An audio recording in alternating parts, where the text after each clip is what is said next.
Hey guys, what's up, and welcome to another episode of Crew Call. I'm your host, Tyler Groom. The title I go by now is Freelance Pixel Manager because every day is something new and different, so that is kind of the all-encompassing title that I have chosen for myself. So today we have a great guest, Mr. Domenick Satterberg, and he is a video producer at Fresno State and also a freelance cinematographer for NFL Films. So I'm sure he has lots of wonderful stories to tell us today. So without further ado, let me bring in my good friend, Mr. Domenick Satterberg. Hello, sir. How are you doing today? How's it going, Tyler? I'm doing good. It's going great, my friend. I love your studio setup. It's looking fantastic.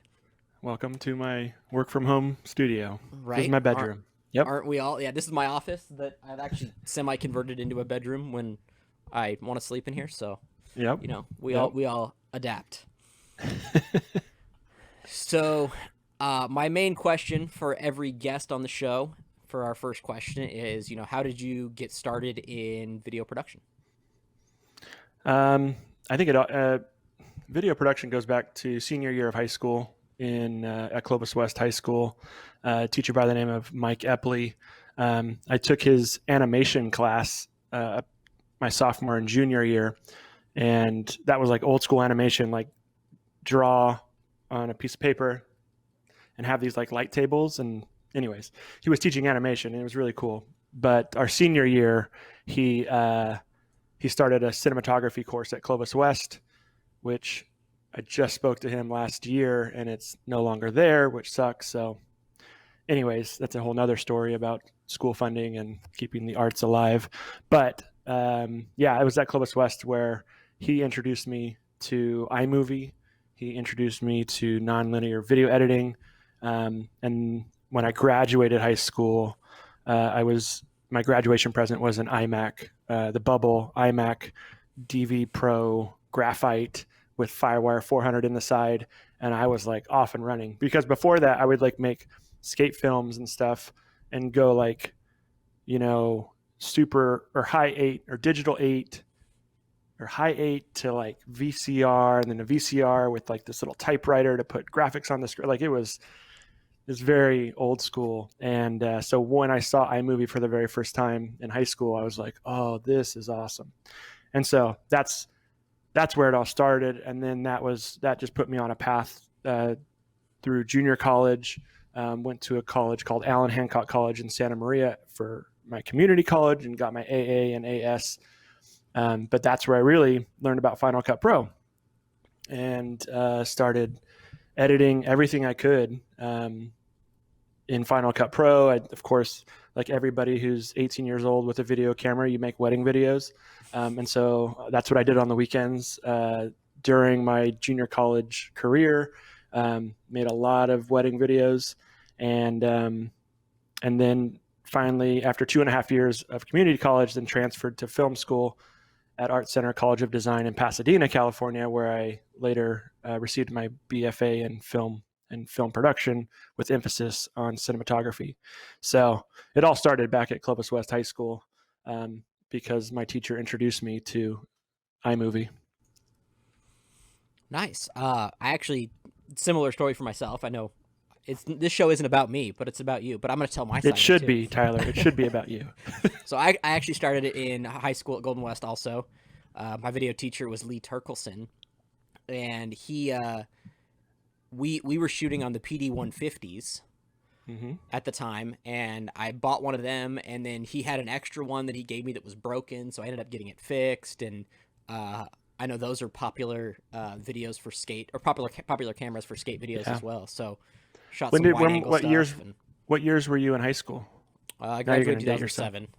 Yeah, I was going to say because I was in film school from like '04 to '06, and so the PD 150 was like that was the camera that was always available and you could always grab it. And so if we wanted to do documentary stuff, we'd grab the PD 150. So you just brought back a whole bunch of memories. Yeah. Because when I was in high school, the FireWire 400 just came out, and that was when the digital 8 was like just coming up. And so Hmm. the digital 8 is what I cut my teeth on, and that's what I made all my wedding videos on.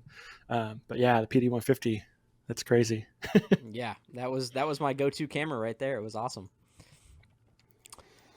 So my next question I had for you was, what exactly does a freelance cinematographer do for NFL films? Yeah, so for the past 13 NFL seasons, my particular role is to shoot every play from the sidelines for NFL films with a camera on my shoulder.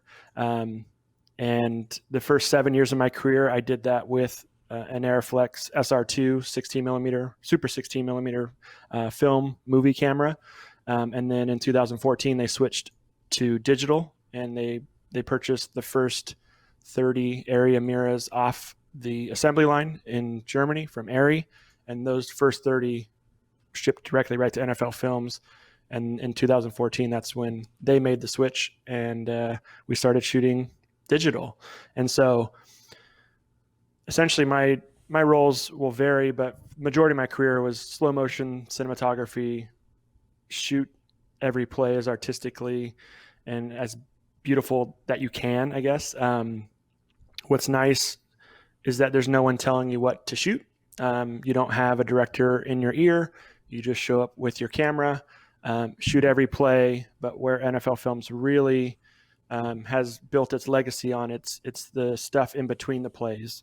It's the sweat coming off the helmet. It's the dejection in someone's face. It's the fan who's cheering or crying in the stands. So yes, the plays are beautiful and they have a style all their own at NFL Films on how to capture a play, but the storytelling stuff is what NFL Films has built their legacy on. So that's, if you get a lot of storytelling shots and you work for NFL Films, they'll keep calling, which is good.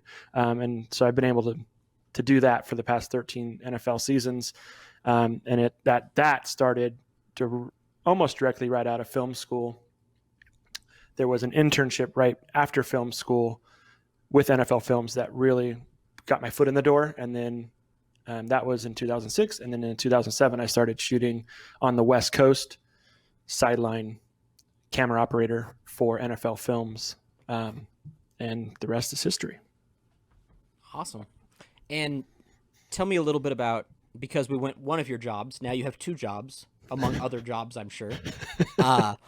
But tell me a little bit about the similarities and differences between doing that and doing your video producing at Fresno State.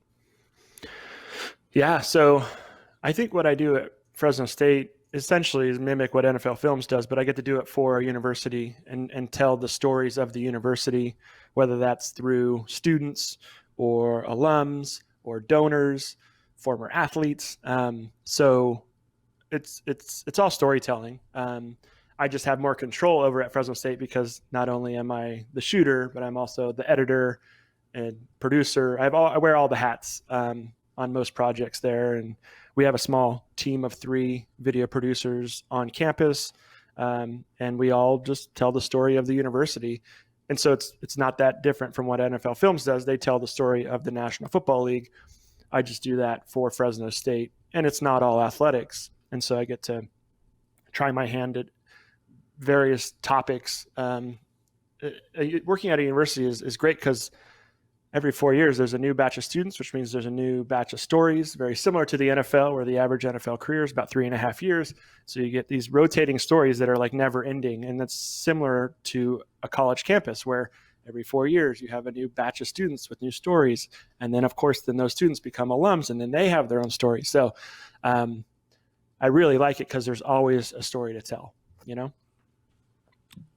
Absolutely. And I think storytelling is, I don't want to say often, but can definitely be lost in sports. And people watch it just for the entertainment of the game and not necessarily the nuances and the stories behind it, which is what you're capturing on the sidelines. And I think that's a very important part of it. Well, it makes someone like my wife interested in football, you know, or it brings the non-fans into the fold, which just, you know, keeps the sport growing, you know? Absolutely. Tell me about your favorite things about each of your independent jobs. Well, I mean, the favorite thing, of course, with NFL Films is to shoot professional football on the sidelines and essentially be at some of the most memorable games in recent years, to have been on the sideline for some of those, that's just cool. Growing up a football fan, growing up someone who loved NFL films, like, it just, to me, it's surreal. And yeah, I'm just super blessed to be able to do that on a weekly basis for them. And I really enjoy the postseason for football, not only because the games get more meaningful, but the crews get bigger, and it's like a huge family reunion. And so those are the times I get to hang out with my buddy Evan from Ohio, who I never get to see all year because we're both in our respective, areas of the country. So he's doing a lot of Bengals and Browns, and I'm doing a lot of 49ers and Raiders. But when the playoffs come, then we all kind of come together for these big crews to shoot those games. And that's one of the favorite things I like about every season, and of course every postseason. And then the thing that I love about Fresno State is the freedom that I've been given to help tell those stories. I have I'm a part of an amazing division, and inside that division is an amazing department called University Brand Strategy and Marketing, where we have a really cool creative team, from graphic designers to web people to photographers, to 3 video producers. And so we all work together to come up with the best way to, market and tell the story of the university. And it's not that hard. You don't have to go far to find a great story at Fresno State, And so I love telling those stories. Even though I didn't go to Fresno State, I grew up here. I love the Bulldogs. I love Fresno State. My whole family went to Fresno State. It's ingrained in, my family's history, as it is with so many others across this valley. And so I really just love telling the story of the university, That's awesome. That's great. And as a Fresno State graduate myself, I support all of that. So I know I love being on the sidelines and helping with the video team and all that kind of stuff too. So it's always a lot of fun. And it's a kind of energy that you don't really get anywhere else. Like being on the sideline of a football game, even college football, is a very different atmosphere that a lot of people don't get to experience. And so even if I'm just rolling up cables on the side of the field, like, it's still awesome to just be there. It is. It's a lot of people, I want to be down there. If you don't have a lens attached to a camera, like, you don't really have a good, especially if they're on the other side of the field, like, it's not the best seat in the house, but Sure. You're part of something, you're there, you could feel the footsteps run right by you. But yeah, I'm happy to shoot it with a very long lens and get close, Yeah. But not too close. So I just want to reintroduce myself. If you're just joining us, I'm Tyler Groom. I'm your host. And this is my friend, Mr. Domenick Satterberg, here with me today. He is a video producer at Fresno State and also a freelance cinematographer for NFL Films. And we're just chatting production and production life and all its various forms. So, Domenick, tell me, I'm trying to get more creative with my interview style and my questioning. So, have there been any hurdles throughout your career, and how did you overcome those hurdles? Well, I think the biggest hurdle anybody faces when they have some type of dream or vision where they want to be, is how do you get there? A lot of the people that I shoot with in various different arenas, sometimes they knew someone that was doing that job, and so they were able to, I'll ask that person, how did you get to shoot a Super Bowl? Like, I had no one. Like, my dad worked for the IRS and then was a tax consultant for many years before he retired.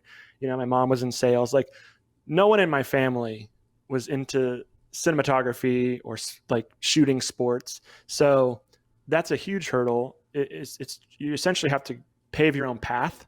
And for me, it was right after film school, graduating, and then finding out there were internships at NFL Films. And then it's one thing to kind of get an internship, but then every day is a job interview because you're trying to impress the people who eventually hire you. And somehow I was able to successfully do that over the 2006 football season as an intern. And then that turned into shooting every weekend since 2007.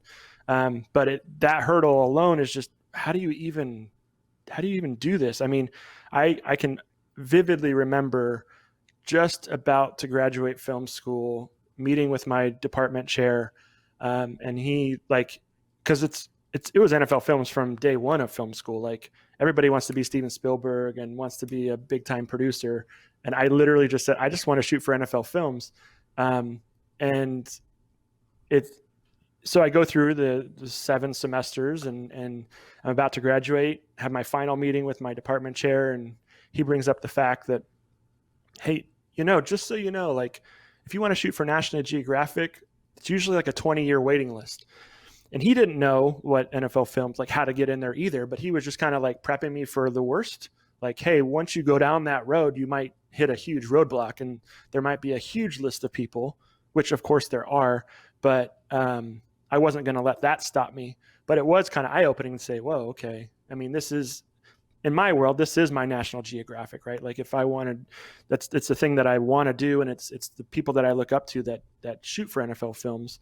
So I just put my head down and worked for free for that entire 2006 season in Mount Laurel, New Jersey, and impressed the right people with my work ethic.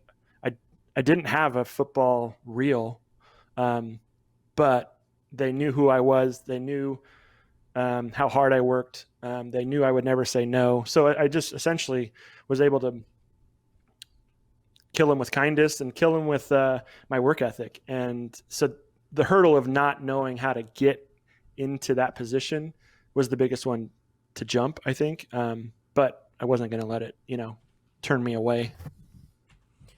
And I think it is interesting too, because I mean, I think about film school. I didn't go to a traditional film school. I went to Fresno State and did their video program. But I think it is interesting. I feel like a lot of people want to go to film school to be a director, and that's like, everyone wants to be a director. I never had any ambition to be a director in any way. I always wanted to do the technical side, and I mean, still the creative side, but more, I wanted to hold the camera. I wanted to, have my hands on stuff and use my creativity through that as well, but not only my creativity and not have the technical ability as well. So it's interesting to hear that from someone who went to film school and took a different path than I feel like where most people decide to go. And what's funny, when you go to a private art school, there's no football team, there's no basketball, like, it's not a Division I anything. So there's 0 sports that happen on campus. So I just essentially built my craft around commercial cinematography, narrative cinematography, music videos. And so those are the things that I worked on in film school, because I couldn't do anything else. There was nothing else to shoot. And that's why the internship was so important, because that is what opened my eyes to actual sports documentary video production, which I knew a lot about documentary production from film school, but now I'm in the weeds, and it was a really cool experience. Have there been, kind of a segue from that question, but have there been any key people throughout your career that have been mentors to you or helped guide you along your career path? Absolutely. I think the list is way too long, but there's people that definitely took chances on me. You talk about a list being 20 years long. I'm sure the list is massive for the people that want to shoot for NFL Films, and it always has been. But it's the people that take chances on someone like me, who give me multiple tryouts to see what I can do and then work with me. And so that particular person was Hank McElwee, who was the former VP of cinematography for NFL Films, just retired recently. A man of very few words, but someone who took interns like myself, and I'm not the only one that has kind of had that path, but would take interns and essentially take us under his wing and mold us into NFL film cinematographers. Again, I did not shoot football prior to my internship. I wanted to. I actually, in 2005, I took a semester off, fall of 2005, because I wanted to shoot Fresno State football. I wanted to make a documentary about Fresno State football. I was going to move back home. So I was living in Pasadena. I was going to move back home and I had pitched it. I had written up a nice proposal, and I was going to fund it myself, but I just needed the access to Pat Hill and to the team, and I wanted to essentially make an NFL film style film about the 2005 Fresno State football team. And I think I had reached out in the summer of 2005 with a formal letter to, I think it was Thomas Bay, who was the athletic director at the time. Very professional, sent some samples of what I was trying to do, and then ultimately was turned down. But that didn't discourage me. I still finished out film school in 2006, and it would have been fun, though, because I don't know if you remember the 2005 Bulldogs. That's when they went down to LA and took on the number one USC Trojans, barely lost, I'll call it. They went up to Eugene, Oregon. Anyways, it would have been a fun film to make, but I didn't get to do it. Again, it didn't stop me, But back to people, mentors. Hank is definitely one of those people. I mean, I had a first AC in the Bay Area for over a decade, just about a decade. Patrick Moore, who was just my film loader, and the stuff that he would teach me, because he had worked with so many other NFL film cinematographers through the years, just the little tidbits he would give me on the sidelines. It's just, I don't know. It seems like it's a normal conversation, but the things that we would talk about, I still do to this day. And so, I don't know. There's a lot of people, but I think of those two people, Hank and Patrick. And I think it's so interesting, too. You talk about the first AC that was kind of like, mentors don't need to be someone who is necessarily above you or in a position that you want to be in necessarily.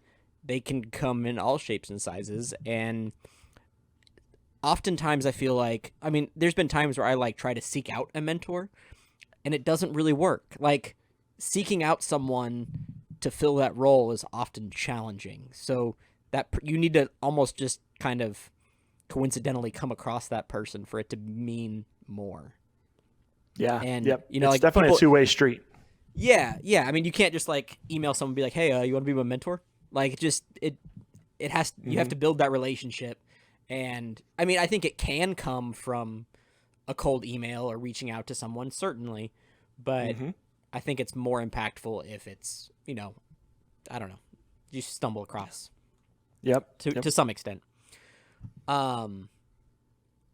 So tell me something that you cannot live without on a shoot. And your camera is an obvious one, so let's go a little more obscure.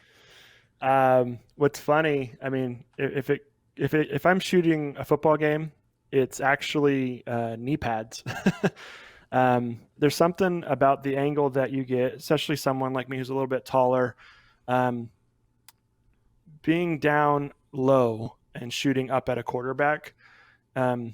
Typically, if I'm standing and shooting a quarterback, I'm going to get the bench behind him. So there's a whole bunch of the other players that are behind him out of focus. But when you just dip that camera a little bit lower, now I'm on my knees shooting a play. Now you've got the stands behind him. Now you've got the fans behind him, and they're going crazy or whatever. It's just a better shot. Well, that comes at a price, and that price is usually your knees. So I have this somewhat elaborate system where it's kind of like volleyball knee pads. And then over at Dick's Sporting Goods, there's these things called knee savers that baseball catchers wear, and they connect to the back of their shin guards. And it puts a little perch between your calf and the back of your thigh. Because what I was noticing, I actually had my knee scoped maybe 2012, and they found some arthritis, and it was just painful after every game. Ibuprofen, until I found these knee savers, because essentially I was putting all my weight on, my knees. And what those knee savers do, just give me a little bit of a cushion. And so I've been using those ever since. And that has essentially extended my career from shooting from my knees. The older you get, the more you don't want to have to go to the ground and get on your knees and shoot. But to me, it's worth it for the shot. And so the one piece of gear that I always show up with is a set of knee pads and knee savers. So I actually was a catcher all through my baseball career. I didn't play up through high school, but all before high school, and those knee savers were Yep. exactly what they claimed to be. They were awesome. And Yes. that was even, when I was 10 years old playing, like, I felt Yep. like I still had bad knees then, so I couldn't imagine doing it now. Well, it's weird because I don't have shin guards, of course, to clip them to, which is what they're designed to do. So I take these like big thigh pad looking things and then just put those around my ankle and then stuff the knee savers into those behind my calf. And I have to adjust them about a dozen times a game, but it's definitely worth it. And I actually saw one other guy, Super Bowl 50 in Santa Clara. I walked by a still photographer who had this more elaborate setup than I did. And I go, "Are those knee savers?" And he's like, "Yeah." But he had some type of contraption that someone like made for him custom. So he wasn't like stuffing them in a pad like I was. But yeah, so yeah, the knee savers it's a unpaid promotion there for knee savers. Nice. And they've been around for a long time, too. I feel like I Yep. should see them more often, but I don't feel like I see it Yep. enough. Tell me about some of your favorite projects that you've worked on, whether it's in the Fresno State environment or the NFL Films environment. Well, it took me, so last year was my 13th season, and it took me 13 seasons to get called to work on HBO's Hard Knocks show.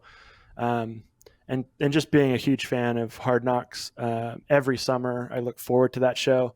And for the Raiders to be on it last year and to get the call to do a couple days on it, I mean, because I work at Fresno State, I can't say, yeah, I'll be on it for 2 weeks or 6 weeks, whatever, however long it is. I'd love to do that, but I have other commitments to Fresno State. So I was able to, I think, 4 or 5 days on the Hard Knocks crew. And primarily I was there to shoot all the games, all the preseason games, 4 preseason games during the preseason. And I was just there to shoot slow motion action from the sidelines. The first day actually was at Derek Carr's house, which was really cool. Before he moved to Las Vegas. So I forget what town it was in, but it's in the Bay Area. And so I had just shot with Derek for our storytelling website at Fresno State. So he recognized me. Of course, I know who he is. But Hard Knocks, hands down, was a bucket list item for me, and to be able to work a handful of days on it was really cool. And I'd never been to Canada before, and last year the Raiders had a preseason game in Winnipeg, and so it brought me to Winnipeg for a couple of days, and so I got to experience that, which was really fun. And then for the Fresno State side of things, I was part of the process to help create this website called stories.fresnostate.edu.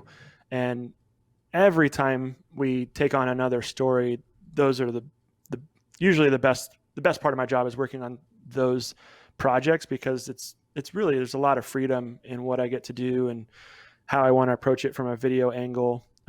If you've ever visited the website, it's big on, of course, large photographs on the website. There's a written story component, and of course on some of them there's videos. And so that's where I get to have my creative fun and creative freedom. And every time I get to work on one, it's the best part of my job at Fresno State, is to tell those stories, because we get to do it in such a creative way and have a lot of control over it, which is cool. That's awesome. So it seems like a lot of the stuff you really enjoy doing is more, I don't want to say documentary style, but very heavy on the storytelling. Yeah, documentary, definitely, I would say. Yep. Going back to you were talking about wanting to do a documentary on the 2005 Bulldogs. This is me just asking because I'm curious. How do you normally go about doing a documentary like that? I mean, do you just literally have to email people and figure out who to talk to and all that kind of stuff? As you can tell, I was unsuccessful in 2005, so I might be the wrong person. But what's funny, so if they would have said yes, then it would have just been like, okay, how do I do this with one person? Like with zero budget, a camera. I think I was probably going to take a PD 150 from school because no one was using them back then, and try and do NFL film style stuff. And I was essentially going to learn on the job, but it didn't happen. And maybe it happened. It didn't happen for a reason. But yeah, that's a good question. Well, the way we do it through Fresno State, of course, is it's a more of a group kind of collaboration where we sit down with the director of marketing, myself, Carrie Edmondson, the photographer, writer, and other video producers. There's 2 other video producers beside myself, and we kind of just chat about what story we want to tell about this particular student, alum, donor, whoever we're trying to highlight. And so then it's, okay, who's the point person? Like if it's a student athlete, then we're going to go through the PIO for that sport, and then they're going to get us in contact with the athlete, and then we're going to start that whole pre-interview process. And sometimes we get to a pre-interview and then we realize, well, maybe that's not the story we want to tell, and then we set it aside and go on to the next one. So that's kind of how we do it through Fresno State. When you work with like NFL Films, of course, they have a team of producers and directors who do all that legwork because those are their particular projects. And then they call someone like me whenever they need a shooter in a particular region. And I'm happy to take that call. So I don't know if that wholeheartedly answered your question, but No, it's fine. I've just always been curious because I've had ideas for doing documentary type stuff, but I never know where to even begin with something like that. And when you have, you work for NFL Films or Fresno State, you have different levels of access to people, certainly. yes. Yep. So, the random Joe Schmo guy going to someone and being like, "Hey, I want to film a documentary on you." Yeah. Doesn't always work. Yeah. So No, and I would be right there with you, be as curious as you, because I love documentaries. And it would, to me, I would reach out and find a good documentary producer, and then start those conversations with that person, and then see what we can do from there. But someone like me who not only shoots but also edits, I can wear a couple different hats, and I think that actually helps being able to edit as well, because you know how long you should be holding that shot for, or what you want to give the editor on the other side. You want to always give them something to work with, Absolutely. So in the spirit of trying to switch up my interview questions a little bit, I may give you some that may stump you a little bit, but I think that's good. Cool. Is there any profession that you would want to go into besides video? Maybe not necessarily go into as a career, but attempt someday. Yeah. Wow. Well, I'm doing a pretty good job of babysitting these past 13 weeks, but I don't want to do that. Man, my wife's a real estate agent. It has intrigued me, just because of the potential of money that you can make being a real estate agent. That's something that's always intriguing to me, but I'll leave that to her. Yeah, you might have stumped me on that one. Or any aspects of video maybe that you haven't tried that you would like to. Yeah, actually, I was just thinking about this. So I'm a Part 107 drone pilot. I have FAA clearance to fly in certain areas, and I have a little Phantom 4 Pro drone. But the things that they're able to do now with actual helicopters and the shot over camera system, with these big cinema zooms, like that would be awesome to get into, like controlling, not flying the helicopter, because I really like that would be cool, but I just know me and I wouldn't ever want to do that. But maybe sitting and controlling camera operating from the gimbal out on front of a helicopter. I think that would be really cool, because man, I'm still waiting for DJI to come out with a zoom lens on a 1-inch sensor, and it hasn't happened yet, because once you start getting into that 50 millimeter range or 100 millimeter range, like on a drone, now you're getting some cool stuff, which of course is where you can get on a nice helicopter with a big cinema zoom. But I would say, yeah, like helicopter video production would be super cool. And it definitely intrigues me. Well, my brother-in-law is completing helicopter pilot school right now, so maybe I'll get you two hooked up and we can make something happen.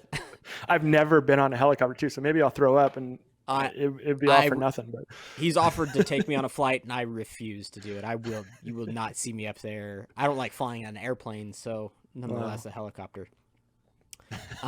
So what advice do you have to kids or students or anyone who wants to get into video production but maybe doesn't know exactly where to start or what route to take? Yeah, just do your homework. If I didn't find out about the internship for NFL Films, I wouldn't be where I am today. And it was only because I was searching for that internship probably in 2005, 2006, and the internet is not what it was back then, what it is today. Um, and so I like stumbled upon this old website with someone's email, and I just emailed them, and then they sent me back an application, and I did all that. But if it hadn't have been for that searching on the internet to find out that there actually was an internship, I don't know where I'd be, because it literally was like the perfect fit for someone who wanted to do that. So all I could say is do your homework, and don't ever sell yourself short. If there's something that you want to do, you want to shoot on the sidelines at a Super Bowl, like, how do you get there? Well, go try and figure out the steps it is, and how did everybody else get down there? Everybody else's path is different, but if that's something that's a goal of yours, you got to do your homework and research, and then of course put in all the hard work to get it done. Nothing is ever, of course, handed to you. So it's the work ethic, it's the homework, it's figuring out your own path, And in today's world with the internet, there's so many different avenues to go down to get to your end goal. Well, and I think because cameras are obviously a lot cheaper now. There's a lot of consumer options.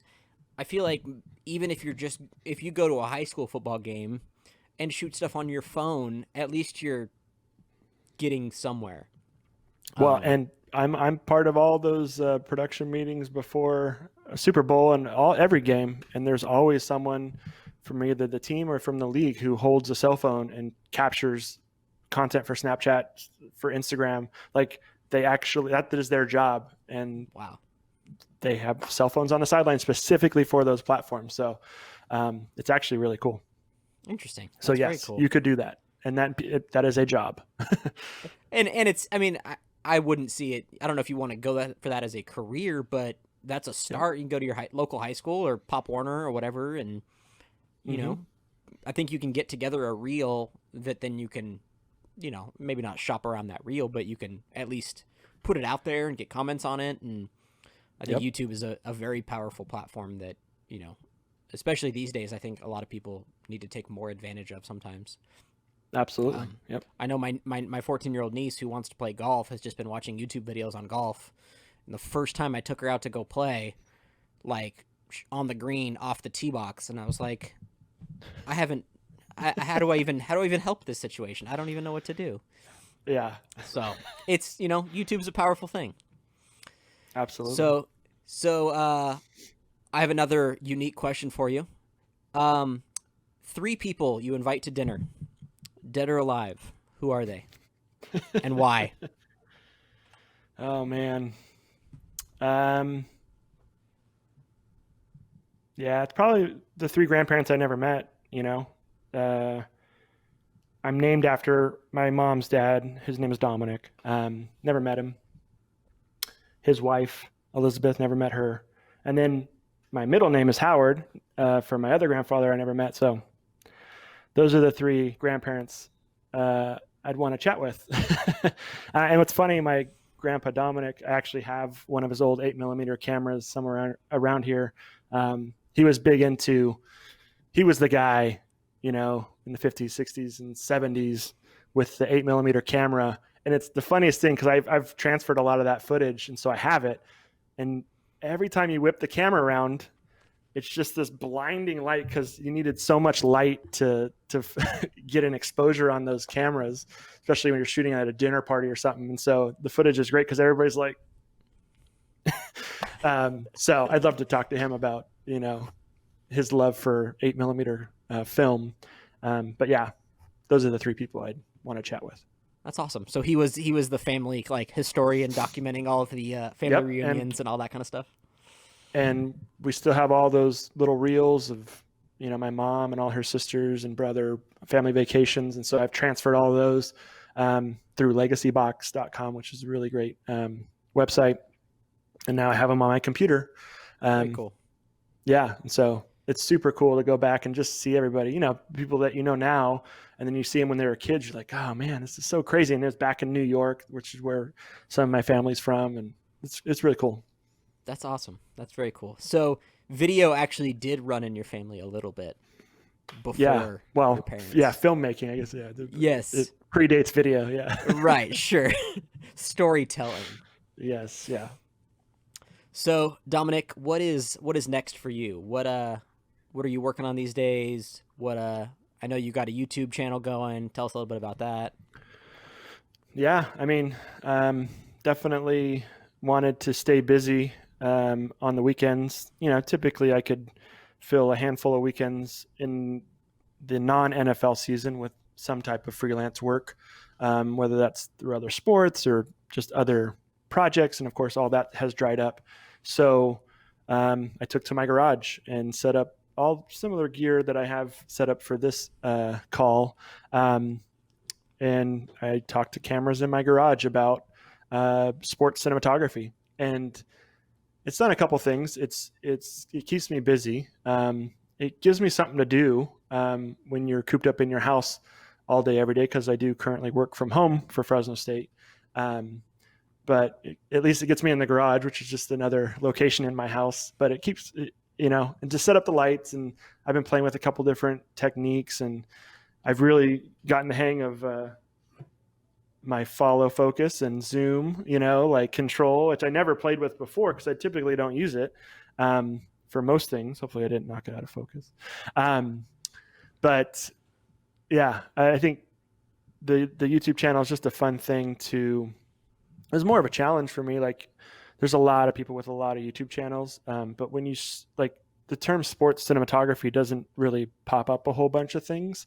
And so if I can help someone answer a couple questions about the industry that I work in, I'm very happy to do that. And it's definitely kept me busy, and I really enjoy doing it. And all the messages that I get on all my social media platforms have been really positive, and try and help out different people from all over the country achieve their goals. And so it's been really cool. That's awesome. Where do you see what do you want to do down the road video wise? Do you want to keep shooting for NFL films? Obviously, you want to keep working for Fresno State. Is there any what's the 10-year dream for Dominic? Yeah, I think what Jimmy Chin did with Free Solo is an inspiration to a lot of people like me and like you, because it's someone like Jimmy Chin who is a photographer and filmmaker, makes a documentary about his friend who free solos El Capitan, and wins an Oscar for it. Like that is awesome, because it's someone like Jimmy who loves rock climbing but also loves filmmaking, and those two came together, and he's got a beautiful gold statue sitting on his mantle now because of it.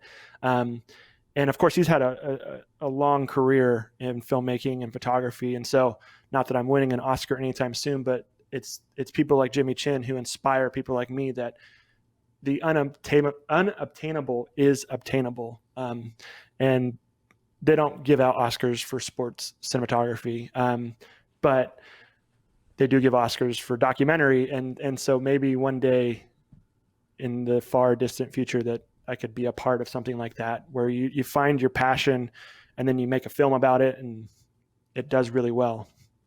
And so I don't know what that looks like, but I'm really inspired by people like Jimmy Chin. That's awesome. And it's just a matter of finding the right story at the time, right? Absolutely. I mean, yeah. it So could if be any a of my sport. friends want a free solo El Cap, like I'll do it, but you're probably not going to want to film it. yeah.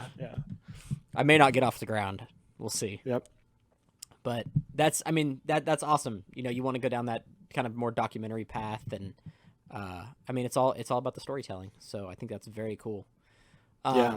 Let people know where they can check out your YouTube videos, and I'll try and throw some links in the description as well, so they can check those out. And how long do you plan on continuing that series, or what are you thinking?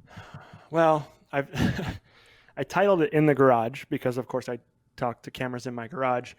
But of course, we both live in the Central Valley, and it gets really hot, and so I really didn't think that one through. But yes, I'd love to keep continuing to do it.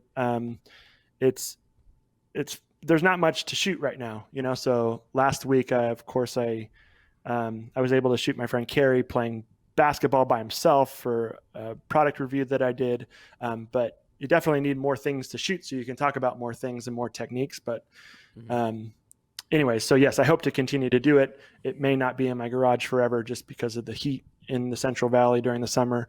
But yeah, you can also check me out on my website, domthedp.com, and that has links to my Instagram, Twitter, and YouTube page. You can also search YouTube for Dom the DP, and hopefully I pop up. And yeah, I've currently created 9 episodes in my garage on a wide variety of topics, from interview lighting to how I shoot a football game and like where I position myself. And then the most recent one was about a device called an ergo rig, where it's a device that goes on your shoulder that allows me to essentially handhold a 400 millimeter 32 pound camera and lens combo and hold it all day if I wanted to. So yeah, those are the things I like to talk about. And so yeah, domthedp.com is probably the best place.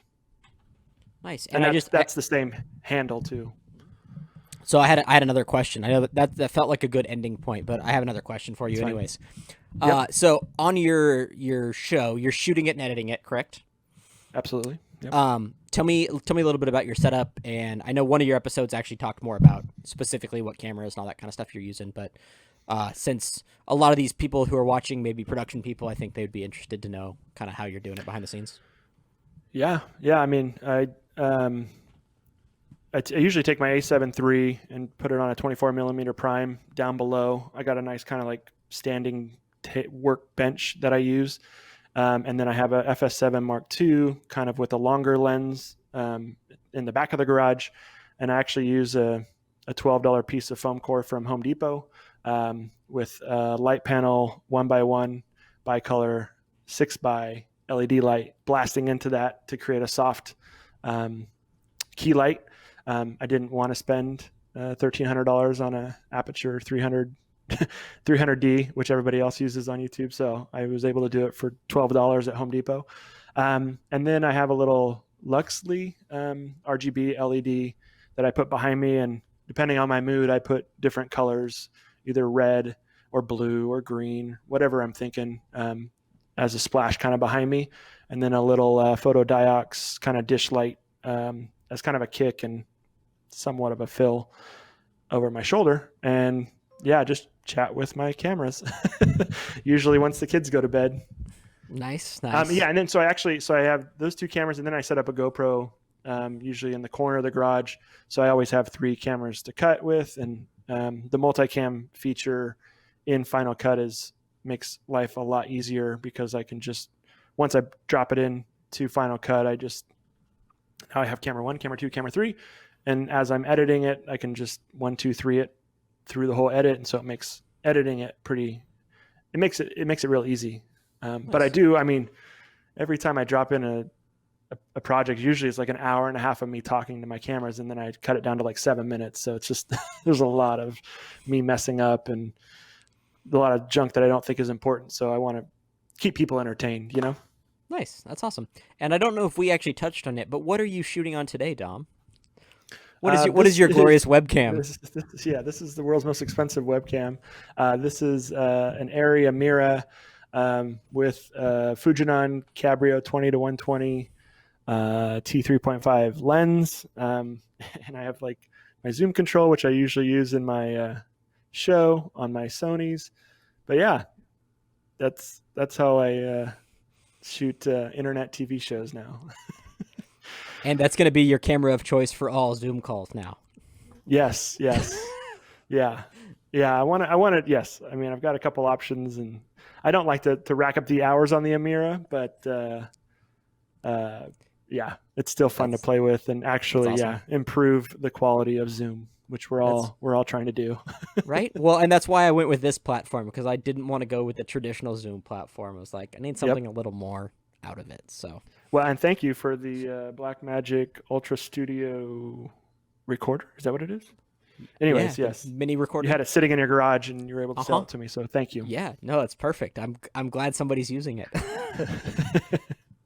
So I think that's about it for time today, guys. I want to give special thanks to Dom for joining me today, and it's an honor to have a cinematographer for NFL Films on here, a freelance cinematographer for NFL Films on here.